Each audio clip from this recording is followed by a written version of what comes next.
Okay.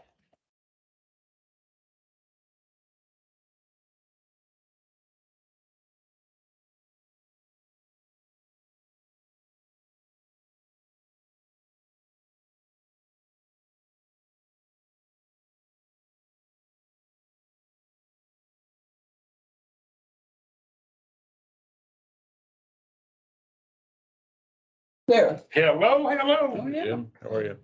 Doing well. back race is becoming, My girdle. yeah. Becoming What it something. feels like. I wasn't gonna say a word. Okay. You I'll, look like a sumo wrestler, Well, you know, it's just, they have those Yeah. black belts, and, well, that's karate, but. I kind of feel like an angry sumo wrestler sometimes. I'll call the meeting to order at 6 o'clock. First item on the agenda is to receive comments from the public, and we have Mark Unland up. Just a quick comment. Thank you, board. I wanted to provide a testimonial to electronic meter. When I was on vacation, I happened to look at the Water Smart system while I was gone, expecting it to see zero, and wasn't zero. So I asked the person who was checking on my house, if there's anything going on at the house. He said, nope, everything's quiet. So when I came back, three different plumbers came through. Nobody could figure out what's going on. Meter was clicking, pressure was dropping when I shut the valves, but no water anywhere. Checked all the toilets, all the obvious things. So all those times that I would question people who said I had a leak, my meter was reading something, but I don't have a leak, and I didn't believe them. I now believe. Come back, we looked at the Water Smart system. Back in May, it started. It leaked all summer. At 4 gallons an hour, like clockwork. Never saw a drop of water anywhere around the house. No plumber could figure out what was going on. All we could figure, it was a small leak in the yard, and the trees were just loving it. They were just sucking it all up. So if it wasn't for an electronic meter, this would have gone on for years, because it was such a tiny amount, I never would have seen it. But over the course of a summer, the entire swimming pool worth of water went into my tree. So. Did you find where the leak was? Well, we just ended up replacing the whole line. I mean, nobody could figure out, where in the 150 foot it would be. So we just said, let's just put it in. And so anyway, electronic meters were the only way I would find it. And so anybody who disputes that they're valuable. We've had several like that. Yeah. The plumber tells the homeowner, Mark, it's in your line, we can dig the line up piece by piece before we replace it. It's cheaper, it's not cheap, but it's cheaper to replace the line. Yeah, so I'm always thinking of 95% of the people. lines that just burst, Yeah. and it's obvious. These are the small leaks. So anyway, It's Thank you. usually, the one. Thank you for that electric find it, meters. It's usually in a fitting. I will just tell you this, it's either a cracked fitting or a fitting that has come unglued or partially unglued. That's usually where they find it.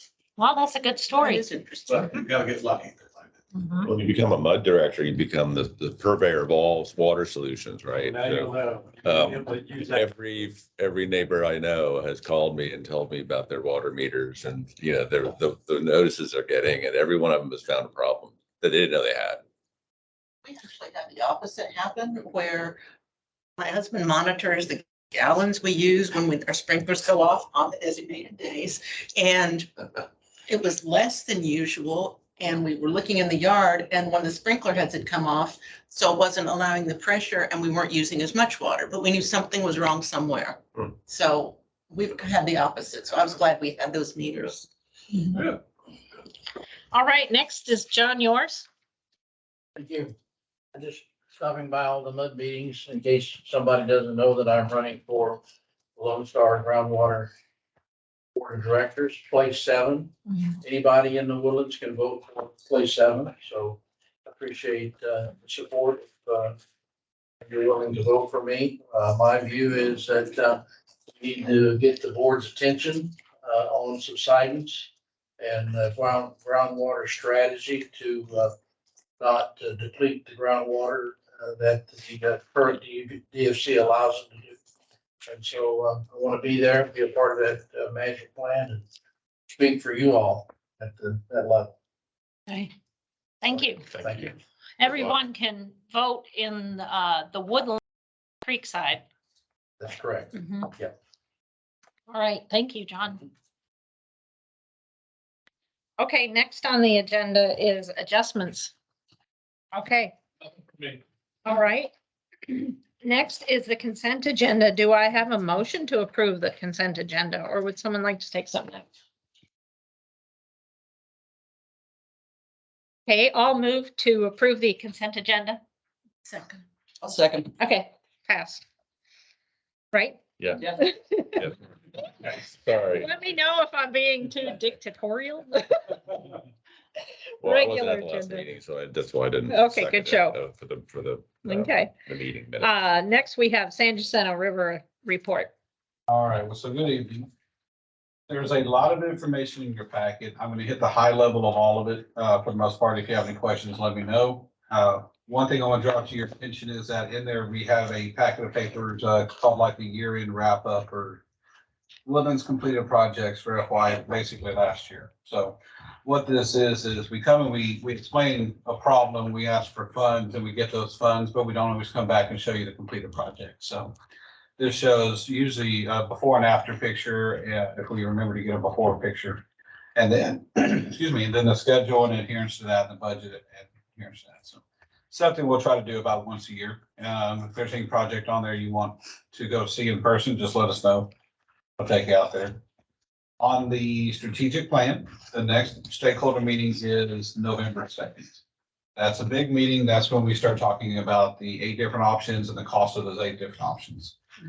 From that conversation, a draft tech memo will be developed and finalized in January. So next month I will have a sheet that kind of walks everybody through this entire process, working with Jim. But in November, we pass out the draft report. Stakeholders talk about it. Between November and January, we're going to be discussing it more with the MUDs. That way the MUDs say, can tell their stakeholder which way they want to vote in January. So in January, the stakeholder votes, then the MUD, basically says, concurs with it. Then in February, you're looking for the trustees to vote. Now what they're voting on is basically the path forward for the wastewater strategic plan. Do we consolidate now? Do we consolidate later? Do we rebuild in place? Everything we've been talking about for the past year. So a lot of information will be coming. You're talking big dollars any which way you go. So we're going to keep you as involved as you want to be. The other item is we have requested a permit amendment from Lone Star.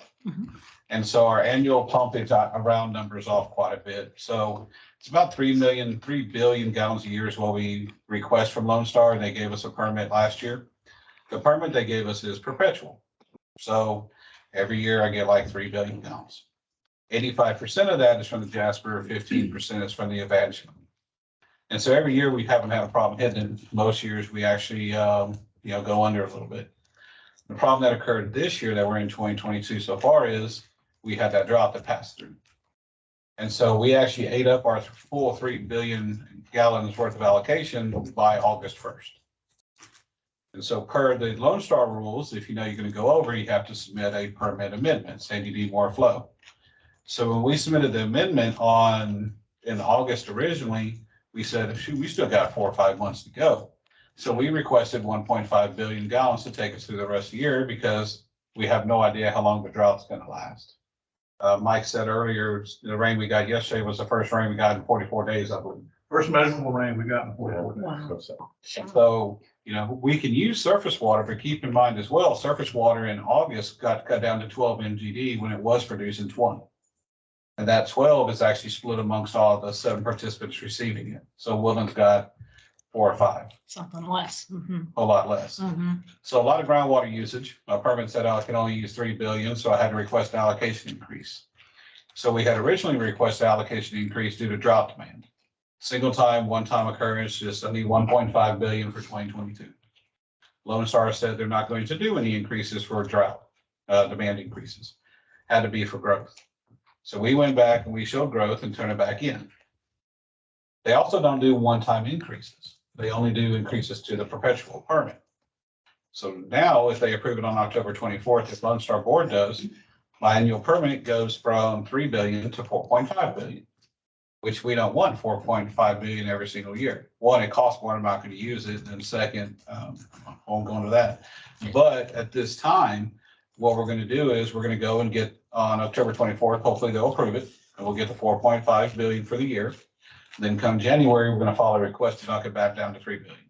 I see. So Okay, the increase has to go to the board. The decrease just goes to the GM. okay. You know, what is the scoop with our golf courses I'm concerned about the north side of the creek. How many of them are on 100% groundwater? And is there a golf course that's on 100% gray water or effluent? The Oaks and the Panther course, which is Lake Woodlands area, Mm-hmm. south of Lake Woodlands between wastewater plant 1. The south course, I don't remember which one's the south, either the Oaks or the Panther. Mm-hmm. That is primarily out of Lake Harrison, and we refill with reused water, gray water from plant 1.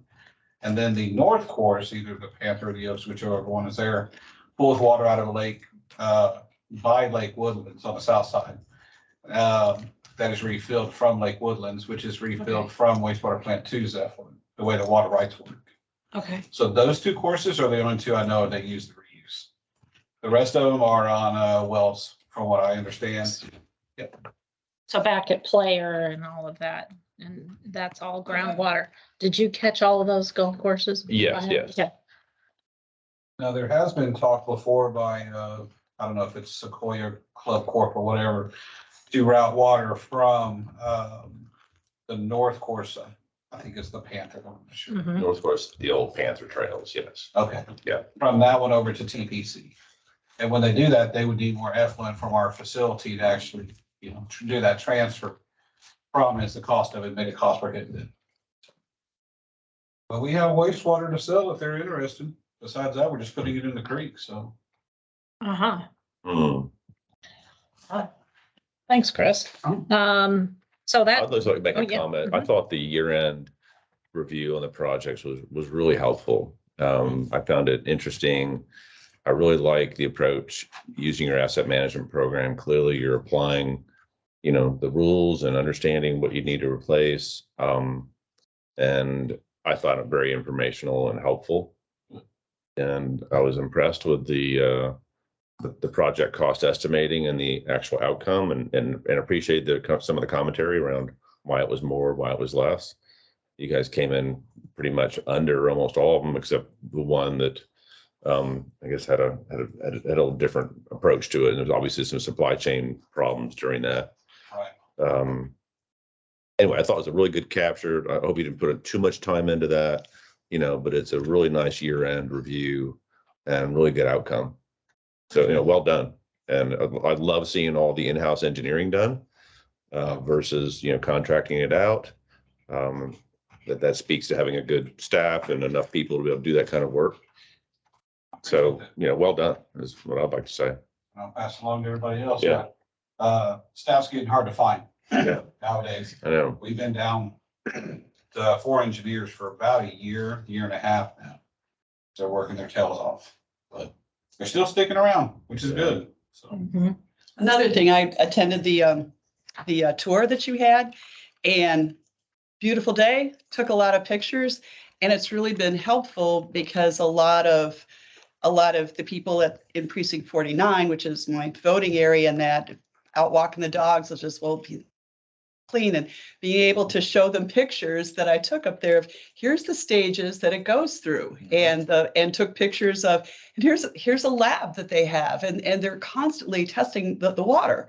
And a picture says 1,000 words. To be able to talk it is one thing, but everyday people in that, just to be able to kind of whip out your phone and just let me tell you a story. I was just here. These aren't photoshopped. This is what happens. This is the whole process.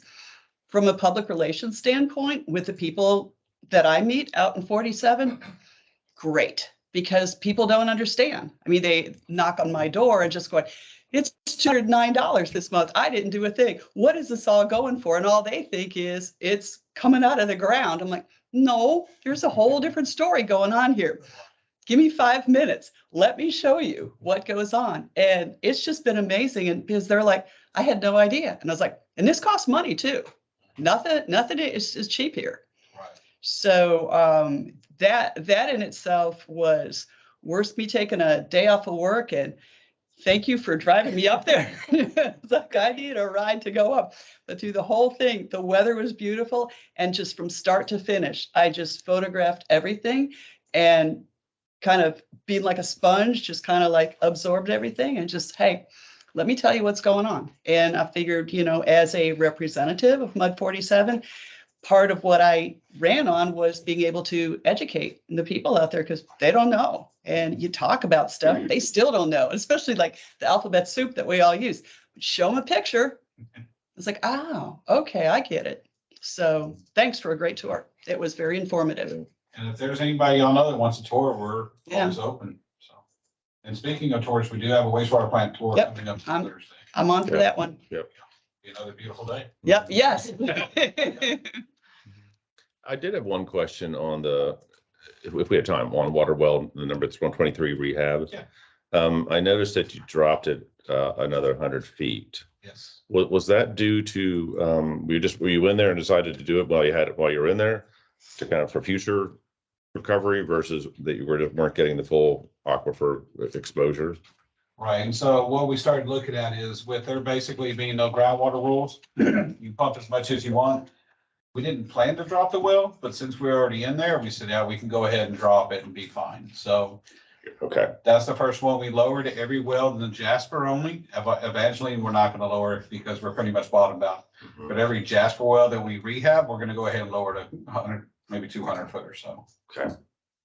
And how did this well compare to kind of the others? I know it's 38 as far as its overall kind of, current condition and remaining useful life. You said this was the one that you needed to have the most work, right? Right. So I guess there's just a laundry list. You're just going to keep working through the others over time. Is that right? That's what we do. And so we have this, basically the plan that says every 12, sometimes up to 15 years, we rehab the wells, right? And so the only thing that makes that plan change is if we have a well that has some brass in it or loses GPM. And so we have, I want to say 2 wells that are out of service now. One has brass and one's dropped in GPM. What do you mean has brass? Sorry. Oh, I'm sorry. When we produce the water, we do sand checks to see if we're hitting too much sand. And so we'll flush them off into this little beaker and then we'll pour it through some white cloth. And then we'll look at it, we'll check the sand and see what color sands are. Then if we see shiny stuff, it's the brass. It's eating up the, It's shavings from the metal, It's the right? Yeah, shavings from the okay, metal. there you go. So if we see brass, we'll go in there, we'll, mess with it a little bit and pump it again, see if we can get it. If not, we're still producing brass. We usually just shut it off so we don't call it 4 days. Is that what cavitating is called? Is that, it does something different? Okay, Cavitating like gravel on a tin roof, it's air pockets and stuff. okay. I've heard of wells doing that. Okay, that's not it. Okay. Mhm. Then, Okay, GPM drops the other reason. Usually we'll pump it for a little bit, but if you're starting to produce 300 GPM in a well that usually produces 1,000, you're burning more electricity. So we'll turn that well off. so is there still more headroom like below this well to continue to drop the pump, or is it now down at the foot? This one I have to check on, to see.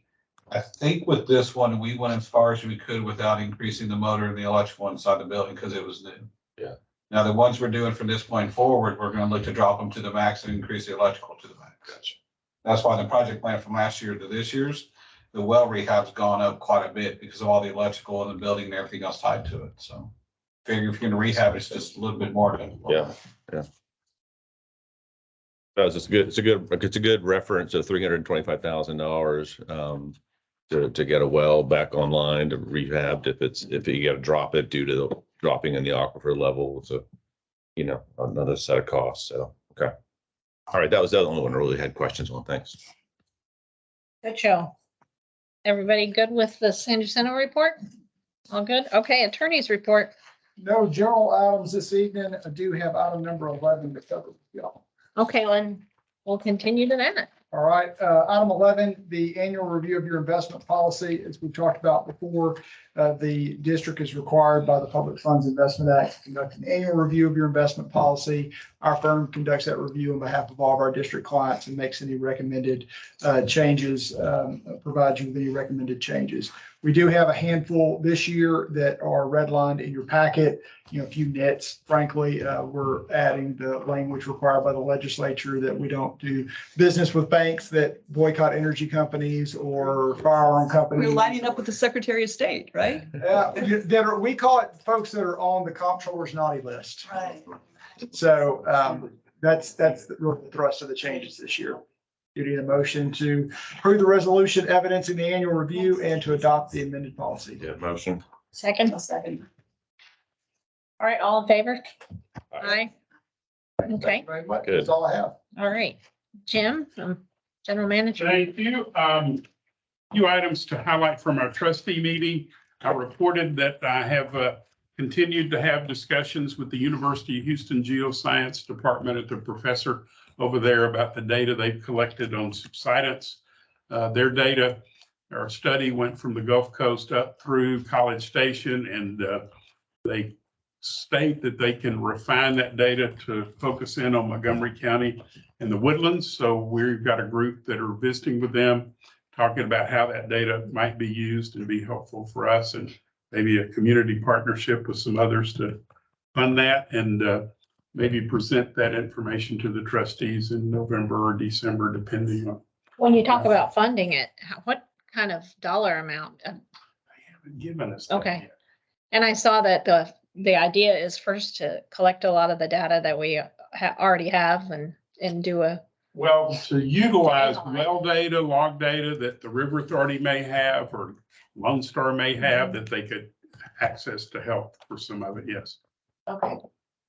Very good. That's exciting. A lot of people read that article in the Chronicle. Well, it's kind of like. All of a sudden chatter comes up and people are calling all the time and like, what is this? Should I be worried about my foundation? I was like, one guy today like knocked on my door and he goes, did you read this? I'm like, yeah. Do you know about this? Yes. What can I do about it? I'm like, nothing right now. Just wait till we get a plan together because he's all ready to, I'll go protest.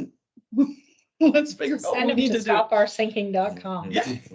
and join our subscriber list. Yeah. No, it's really Yeah. well done. Well, I did get a lot of contacts from people in the Houston area, because it was broadcast, on KPRC. So, Yeah. people, I can't tell you definitively if you're on a fault line. I can't, check with that professor that was on the other part of the Exactly. story. And one of the things that I tell people is like, in this whole article, it cited one professor.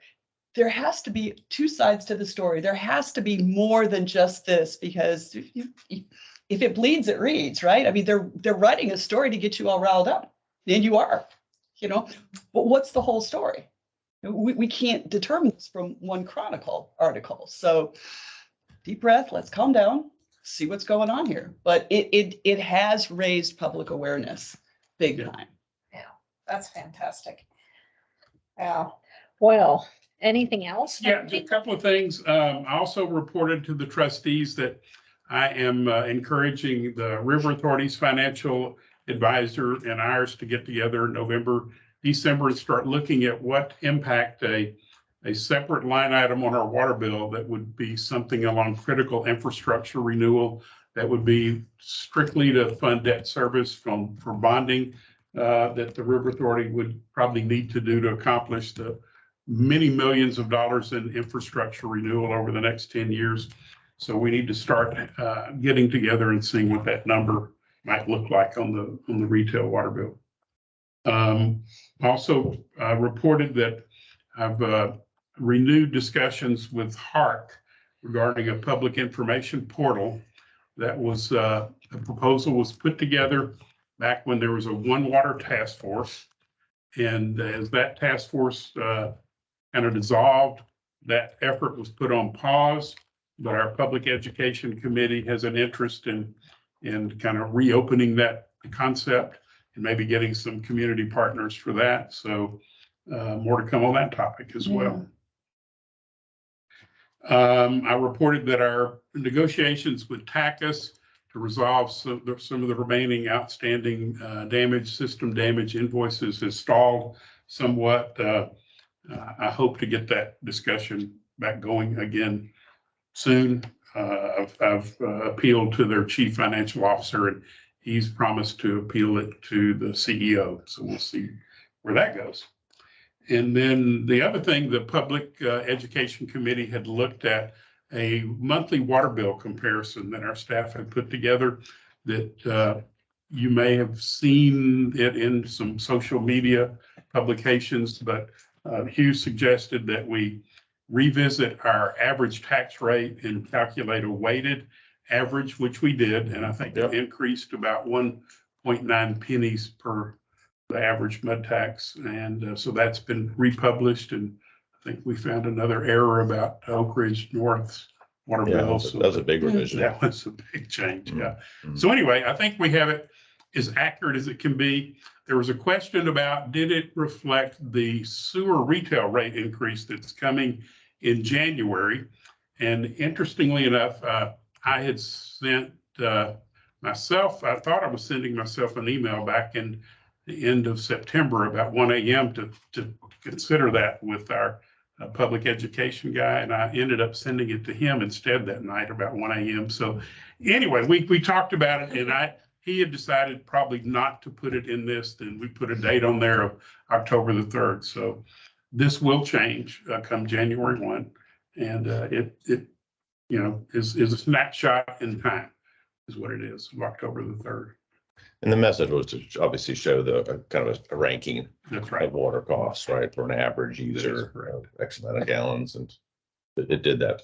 It succeeded in that, I think in you're that right. effort. Appreciate you making the changes. And that concludes my report. I do have one thing to add.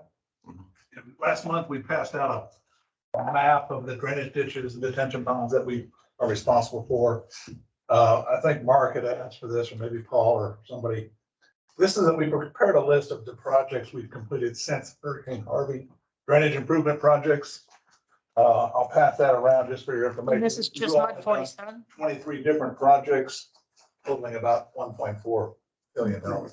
That's basically for you guys, since you guys are here then. This is just our Just mud. for That's big just your projects. month. Yeah, that's just your month. You have before and after pictures, like? Just kidding. No, that's just for information, no action needed, but that's just a little bit of information on the drainage that we've done in the last 5 years. And I will also report, we were served with a notice from Small Claims Court today that one of our residents was unhappy with some grass that was put in his lawn. And so I'm working with Brian and Mike and the homeowner to see if we can get that resolved. That was the first time ever receiving a Small Claims Court notice, filing a lawsuit against us, $700. Was it a lot of grass? Well, we put a lot of grass down. I think we were out there at least twice putting grass. I'm trying to satisfy the homeowner. But What they unhappy? Probably the grass didn't grow. that's it. Yeah, drought. You don't have magic powers to make it grow. Well, You know, what I've learned is that, in Panther Creek and Grogan's Mill, how wonderful their drainage ditches are up front in terms of being earth friendly and stuff. They go through battles every year. People don't want any kind of maintenance done on the ditch that's in front of their house. They may have improperly planted something in it or whatever, and then you get new homeowners that come in, and it's a constant struggle. So it's Yeah. their property is the way they see that, and it's a struggle. It's right of way. Yeah, Just like most of our repairs are in the right of way. yeah, So the homeowner believes it's their home and they do mow it, but it is realistically, it's in the right of way. It's not their fence. yeah. But we try to accommodate Mm-hmm. good neighbors and fix it back. Some just aren't. Yeah. Go ahead. Could I add just a few more things to Yeah. the trustees report, picking up on Jim? So I did ask for a look back on the AMI project overall. That was noted in the minutes there, just as a way to kind of take a look back, kind of typical of a major capital project like that, see how it's performed, both on budget and time and schedule and results as far as savings and things like that. Reflecting that would dovetail into some of the policy things we may have to consider with the new AMI infrastructure and some opting out potential, which is obviously on our list this week. So I think we said there that let MUD 47 kind of work through some of the details of the opt-out policy, some of the things that might be important to it. And then we'll kind of bring that up, let the trustee level get the look back and not dig into the policy right now, since really 47 is kind of hitting that, directly. So that was, I think that's how Jim, I think we kind of landed on that. Yes, sir. Right. So I think that's a good positive thing. The other thing we talked about were the credit card fees. I mean, that came up again. That's a pretty big cost. I think there's more to come on that, as far as how are we going to recover up to $500,000 of credit card fees that are hitting us every year, and communicating that, or making some changes along those lines. I think there's something on the transaction fee, on the e-check, there's even some fees there, but the credit card fees are the ones I think that are the largest. Maureen, I think that's what you were sharing with us. Yeah, on the website. So that's something to look at. And then the last thing was on the education committee. So from this MUD, it's good for us to know that the fall festival, which is this Sunday for Cochran's Crossing Village Association, both the Woodlands Water Agency and San Jacinto are going to have a tent there. We're able to get them space. They've signed up. They've paid the $100, which goes into an education fund for scholarships for the Village Association. And Summer and John have committed resources and people to be able to attend from 1 to 4. I'm going to be out there. I think anyone else on the board would be really welcome. 1 to 4 when? 1 to 4. Sunday or Saturday? Sunday Okay. at Shadow Point Park. Shadow Bend, right? What did I say? Bend. Shadow Bend, sorry. Where the tennis courts are. David live, yeah. Elementary, right next to David Okay. Elementary, that park. Perfect. There have been 1,500 to 2,000 people attending this. This dovetails into us, just having a physical presence to be able to talk to people about water, and how do we see water bills are on people's mind. This whole education process that you were talking about, Diane. So I would anticipate, due to some of the things that are kind of to attract kids and, to give handouts, and there's some fun stuff that's there, but we'll get some parents in as well. And That we festival may is have a lot of, always well attended. Yeah. Because the kids like to go because there's all kinds of free stuff. yes, they have face painting and Yeah. the little bouncy toys and all that Yes. stuff, but should be a nice weekend. Yeah. So anyway, I really appreciate the support from San Jacinto, River Authority, and Summer's doing a great job, and John, obviously, picking up on that. And So we giving out any tchotchkes and stuff? there's stuff there. So we just get to sit back and enjoy it. It's like, So, and just talk to people. yeah. Okay, I can do So, that. I'm gonna get there around noon. I think that we're gonna set up around noon. I'm Yeah. not sure where the two tents are. We asked for them to be side by side. Yeah, I get out of church at Right 1, but there. I'll come over Yeah, after that. Yeah, it'd be great. That's it then. Cool. Love it. That was the best trustees report we've had in 6 years I've been a MUD director. And that's me included on the trustee. And I appreciate your representation of MUD 47 on the trustee board. Thank you very much. Absolutely. Happy to help. Next thing is a closed session, and I don't think we have that. Do we have any more public comment? No, and anything to put on the future Yeah, agenda? we had item number 13. And it- Oh, Review of the. I have written that look back because your trustee report, and I thought we had covered it. You're right. Let me backtrack to 13. There you go. And after 13, we can adjourn. Okay. Go ahead. I just included some information that we had That's great. requested from the AMI vendor community, and giving some, I guess, information regarding radio frequencies and a lot of data there. So I don't know if you have any questions. Be happy to try to. It's good that we have it in our packet, for, that we can. revisit it. So bring me up to speed here. This is in response to people in the community that are kind of like against 5G and all this sort of transmission. Is this why this is important? Well, it's RF, radio frequency Right, stuff. Right, but there are people that just really say that all these nodes that they're putting up in the woodlands for 5G, that it's causing cancer and whatever. And there are people that just don't want the electronic meters there, period, and just really feel that it's a health hazard. That's right. So is the documents that you provided suitable for sharing with the general public? I think so. Okay. I mean, good enough that It's a little come balanced Sunday, if approach. we have some Yeah. of those people coming up to be able to address this, to educationally talk Were to you them at the that, meeting Where the gentleman wanted his meter removed. I don't remember if you were there or not. Yeah. I think. yeah. Okay, So what I like about this is this gets to kind of what our regulatory agencies in the United States and Canada and other, other places around the world have looked at this for a long, long time. And trying to put this in context to other radio frequency type of emissions that are in our household every day and how the regulations came about. And the other part of the group saying, well, those were old regulations back when we had radar as our main form of, communication and microwave, and that's kind of updated and thinking that maybe there's some other way. This is non-ionizing radiation, meaning the radiation word is a bad word, right? Sunlight is radiation. The light coming from my PC is radiation, right? So it has a bit of a negative connotation. So I like the fact that we had some real good math and real good analysis of the regulation and how water meters fit within the scheme of emissions and the amount of transmission magnitude at certain distances compared to your phone or my mouse here. I mean, there's a dozen things sitting around us in this room right now. Doesn't mean they're all safe necessarily. And you put one in there, you put an article in there from California, which was a submission to their commissioners that, said, hey, we want you to stop putting in these meters, right? I don't know what the outcome was that, but I'm glad you included it because I think it's another view. It's the other side of the view that, hey, this stuff's dangerous. We don't like it. We should be able to opt out. That's why it fits into the opt-out policy that we have to have one, I think.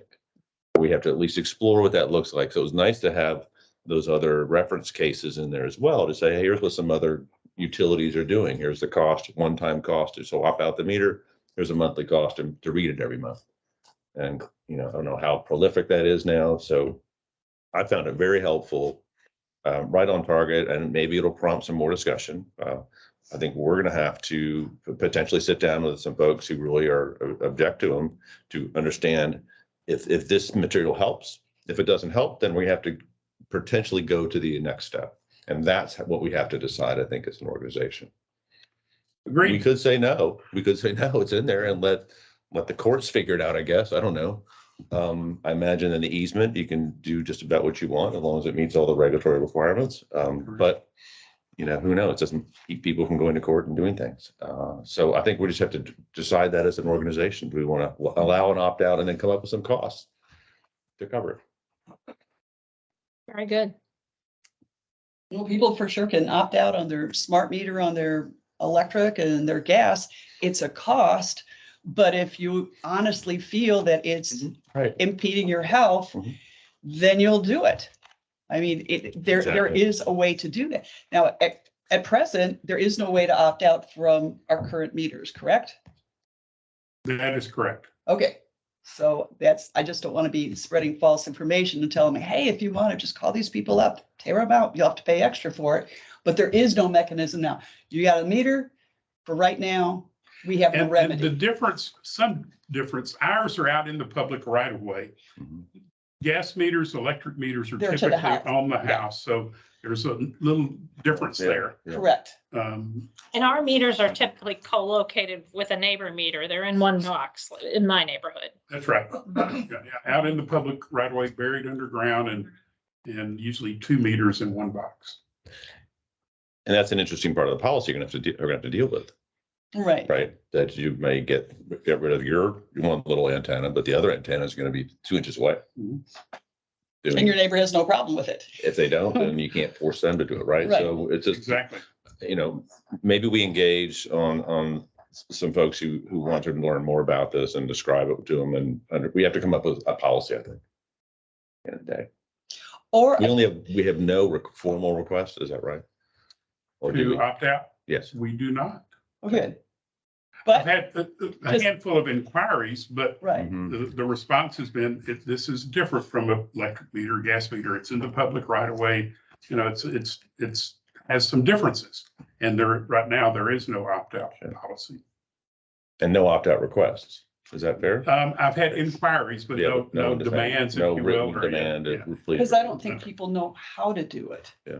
Well, Yeah, it's something I would like to be able to do this, but if they don't understand what the mechanism is, they don't know how to move forward and do that. But I think more just because this whole superfluous radiation issue is kind of bubbling up from, I think, cell phones more than anything else, because I know of so many people up in the Alden Bridge area that are just paranoid about 5G, and I'm like, I don't, I And mean, I this is read different up on it. technology. Yeah, oh, yeah. Yeah, that's That's important. But just That to be able to have easy to explain flip chart of just this isn't 5G. I mean, this isn't anywhere near the amount of electrical power that the nodes running along Lake Woodlands are. I think It's one of the not. biggest discussion points that I would bring up, if somebody comes up to us on Sunday, Yes. I would say that your AMI is doing intermittent broadcasting up to the radio antennas on an interval and maybe transmitting for just a couple seconds and then shuts off. And then it wakes up again and does it again and shuts off, and does that for maybe 4 minutes of the day or something. It's a very tiny amount of time for a very, very small level of power transmission on the radio frequency band that it's sitting on, versus your router and your other elements are just constantly on, 100% of the day, just always on. And so For have people some that comfort. turn their And it's in Wi-Fi the- off at yeah, night. And it's in the front of your yard, not inside your house. Yeah. So those two things, I would just say, consider that before you ask to remove this. And make sure that you have the house covered before you worry about the thing out in the street. That's probably the least thing you have to worry about, and maybe point them to some of this information. And I think Laura's point is good. If we decide that we're going to allow yours to be removed, you've got another one inches away that's going to stay there. So you haven't really eliminated the Health risk. concern Yeah. as you see it at all. Yeah. I think we're gonna have to be responsive one way or another. Yeah, we need to have an answer that we all agree to, and that is as close to the truth as possible, but that the person that doesn't have an electrical engineering degree can understand it and just, oh, okay, this is this and this is this. Got it.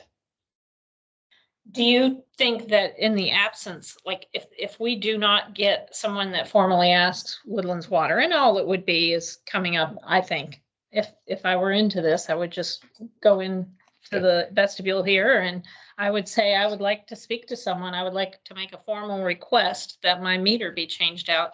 Shall we wait until we get that formal request before we make a policy, or does this board, would we like to entertain proactively making a policy for that kind of request? Should we? I think we need to be proactive, because I think people haven't requested it and made a formal request because there's no process. Okay. I don't think that people really are worried about it, or they don't know to worry about it, right? The change out, and you may notice two little silver discs on the top of your water meter. If you're a nerd like me, you probably wonder what they are, and you took the lid off and looked at it, right? You said, "Oh, this is cool," right? And took it apart. No, I didn't do that. I wanted to, but I didn't, right? So I just think people don't. Maybe they'll become more aware as some of the stuff gets out, and people go, "Oh, maybe I'm concerned too." The reason why the look back kind of fed into this was that we've got to understand what costs are we incurring. You've gotten to a place where you can read everything 100% or all the plan, right? If you now have to pick up a handful of meters, and one's here in Alden Bridge and one is in Sterling and one is in, Cochran's Crossing, that's a different meter reading program than running down the street and getting every house in a neighborhood, right? Mm-hmm. What kind of cost would that incur if you have to do it with 1 home, 5 homes, 10 homes, 100 homes?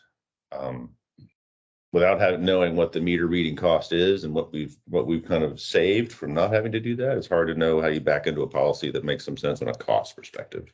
Well, and you've got other issues related to that, because one of the things that drove us to do automated meter reading was the volume of requests we were getting for rereads, and the lack of really granular data on usage that would lead to a lot of decisions on requests for adjustments to be in doubt, go in favor of the customer, because we don't have this granular minute by minute data. So that kind of bleeds into other decision points of, okay, Yeah, good what are we point. gonna do about rereads?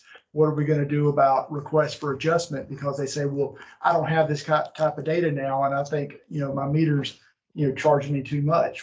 So you kind of roll into a bunch of other issues that we've now been able to get away from as a result of having these automated meters. So it gets to be the sticky Yeah, wicket. yeah, and I didn't think about that. That's a good point.